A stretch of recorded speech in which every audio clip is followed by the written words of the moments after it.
சொல்வார்கள். இங்கே எந்த வீட்டை எடுத்துக்கொண்டாலும் நமக்கு தான் ஓட்டு. திமுக கார வீட்டில் கேட்டாலும் நமக்கு தாங்கிறாங்க. வேற கட்சி ஆரை கேட்டாலும் நமக்கு தான் ஓட்டுங்கிறாங்க. எந்த கட்சியை கேட்டாலும் அவருக்கு ஓட்டு போடுவாங்க, நாங்கள் மட்டும் தளபதிக்கு தான் ஓட்டு போடுவோங்கிறாங்க.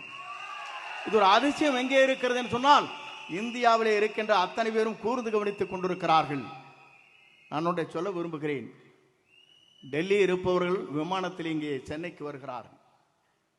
டெல்லியில் இருக்கிற இங்கே இருக்கிற துரித ரயிலில் இங்கே சென்னைக்கு வர முடியும், காரிலும் வர முடியும்.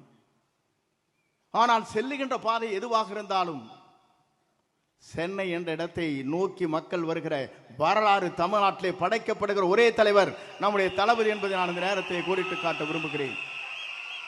எல்லோரும் சொன்னார்கள், இஸ்லாமிய பெருமக்கள் சொல்வார்கள், இறைவனிடம் கையேந்துங்கள், அவனை இல்லை என்று சொல்வதாக.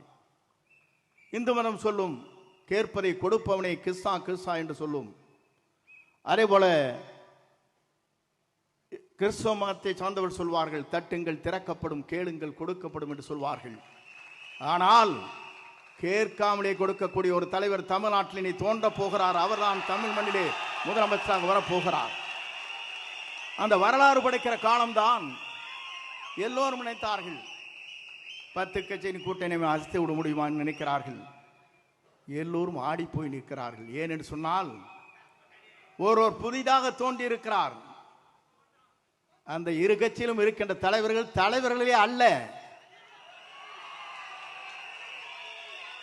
ஏனென்று சொன்னால், தலைமை என்பது வேறு. ஆனால் இன்று இருக்கிற தலைமை ஆடி போய் நிற்கிறது. எப்போது இவர் வெளிவந்தாலும் சரி, இவரை தமிழ்நாட்டு மக்கள் முதலமைச்சர் ஆக்கியே தீருவோம் என்ற சூழலை ஏற்று பணியாற்றி கொண்டிருக்கிறார்கள். இங்கே வந்திருக்கிற செயல் வீரர்களுக்கு தெரியும், எல்லோருக்கும் தெரியும், நாட்டு மக்களுக்கு தெரியும், நாளை தமிழகத்தை, நல்லாட்சியை தமிழகத்தில் நடத்தக்கூடிய ஆற்றலும் சிந்தனையும் தொலைநோக்கு பார்வையும் மனிதநேயமுக்கும் ஜாதி மத பேதமற்ற சமுதாயத்தை தமிழகத்திலே உருவாக்கக்கூடிய ஒரே தலைவர் நம்முடைய தளபதி மட்டும்தான் என்ற நிலை உருவாக்கப்பட்டிருக்கிறது. ஆகவே நீங்கள் கவலைப்பட தேவையில்லை.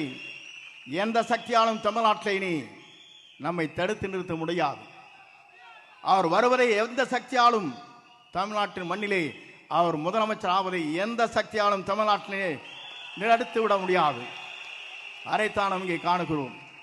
நமக்கு கிடைத்திருக்கிறது விசில் சின்னம். நாம் எச்சரிக்கையாக இருக்க வேண்டும். தூங்கிக் கொண்ட இடத்திலே காதிலே சென்று விசிலை அடித்து விடாதீர்கள்.